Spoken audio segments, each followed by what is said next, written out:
अब अगला पैराग्राफ देखते हैं बच्चों। क्या यही भारतवर्ष है जिसका सपना तिलक और गांधी ने देखा था? रविंद्रनाथ ठाकुर और मदन मोहन मालवीय का महान संस्कृत सभ्य भारतवर्ष किस अतीत की गहर में डूब गया? आर्य और द्रविड़, हिंदू और मुसलमान, यूरोपीय और भारतीय आदर्शों की मिलन भूमि, मानव महासमुद्र कहाँ सूख ही गया? क्या सूख ही गया? मेरा मन कहता है ऐसा हो नहीं सकता। हमारे महान मनीषियों के सपनों का भारत है और रहेगा। अर्थात बच्चों इस पैराग्राफ में लेखक ये कहना चाह रहा है कि क्या जो हमारे जैसे महात्मा गांधी हो गए और बाल गंगाधर तिलक हो गए, या यूँ कहें कि रविन्द्रनाथ टैगोर हो गए, ये क्या सभी ने, यानी कि देश की स्वतंत्रता में जिन लोगों ने अपना महत्वपूर्ण योगदान दिया, हमारे जो देशभक्त हैं, हर किसी के लिए बच्चों, क्या उन लोगों ने अपने एक अच्छे भारत की कल्पना इसी प्रकार से की थी? यहाँ पे लेखक ने अपने जो बीत चुके हैं, यानी कि अपने इतिहास को दोहराने की कोशिश की है कि जिस इतिहास को बनाने में कितने लोगों के बलिदान इसमें समाहित हैं बच्चों, कितने लोगों ने अपने रक्त से इसको सींचा है, कितने लोगों का महायोग है इस क्रांति को प्राप्त करने में, स्वतंत्रता को हासिल करने में। और क्या उन लोगों ने इसी भारतवर्ष का सपना देखा था कि जहाँ पर मदन मोहन मालवीय जी ने एक महान संस्कृत यानी कि जो हमारी परंपरा है, हमारे धर्म है, हमारा आचरण जो समाज के प्रति हमारा होना चाहिए, जो हमारे कर्तव्य हैं, उसको निभाते हुए, सभ्य का अर्थ होता है बच्चों की विनम्र, जो हमारी विनम्रता है, जो हमारे बात व्यवहार, हमारी बोल चाल वेशभूषा, वो चाहे भले अलग अलग हो। अलग अलग से मेरा तात्पर्य यह है बच्चों कि जैसे यहाँ पर महान संस्कृति सभ्य भारतवर्ष, क्या वो एक अतीत के गहर में डूब गया है? मतलब क्या हमने एक सपने के रूप में इसको देखा था? क्या वो दोबारा नहीं लौटेगा? ऐसे बहुत सारे क्या इस पैराग्राफ में हमें क्वेश्चन लेखक के थ्रू, यानी लेखक अपने निबंध में हमारे समाज से, हम लोगों से कर रहा है।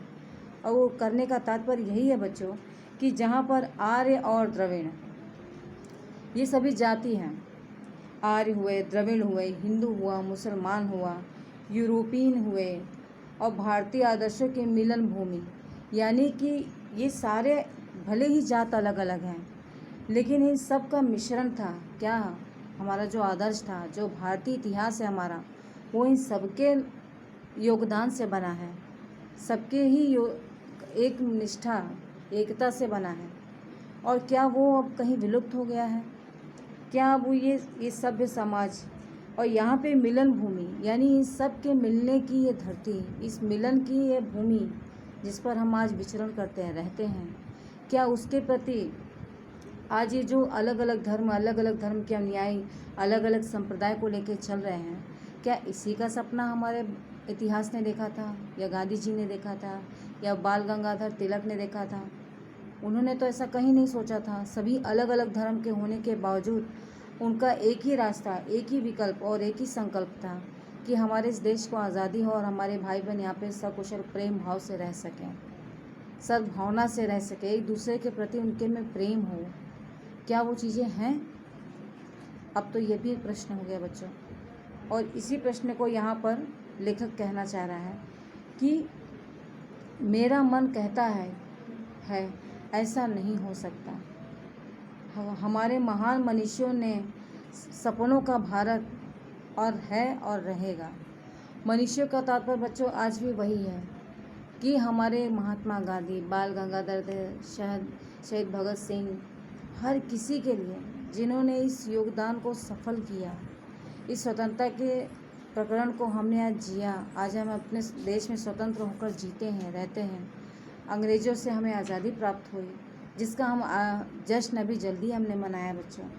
तो इन सभी चीज़ों में क्या हमारे जो इतिहासकार हैं, जिन लोगों की वजह से हमें ये चीज़ें प्राप्त हुई, क्या उन्होंने ऐसे ही भारत का सपना देखा था? ऐसा बिल्कुल नहीं है। और इसी चीज़ को लेखक ने यहाँ सवाल किया बच्चों कि ऐसा क्या ये सपना हमारे उन इतिहासकारों ने देखा था? नहीं, ना मेरा भारत ऐसा था, ना है और ना ही रहेगा। इन सभी चीज़ों को अगर वो कहीं देखिए बच्चों, यहाँ पे दोनों ही चीज़ें हैं। हर बात के दो पहलू होते हैं, दो पहलू में एक सही होता है और एक गलत होता है। तो बच्चों, यहाँ पर लेखक ने सही को भी बताया है और गलत को भी दिखाया है।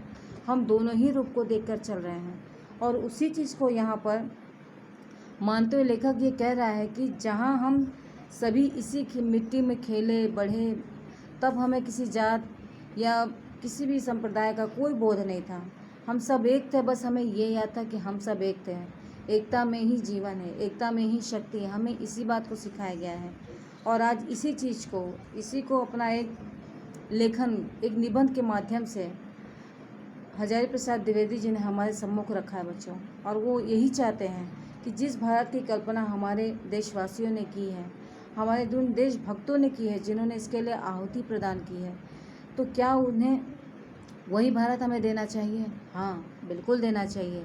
ये मैं भी कहती हूँ और ये आप भी कहोगे, आप भी यही चाहते हो कि जिस भारत की कल्पना हमें कही जाती है, सुनी जाती है, कि जहाँ डाल डाल पर सोने की चिड़िया करती है बसेरा, वो भारतवर्ष है मेरा, वो भारतवर्ष है मेरा। इस पंक्ति को कहीं भी गलत तो नहीं है ना बच्चों ये?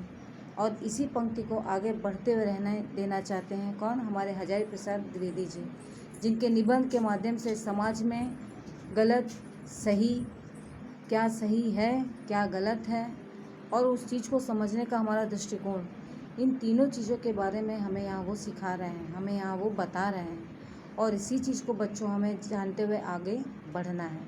ठीक है, अब हम देखेंगे बच्चों हमारा अगला पैराग्राफ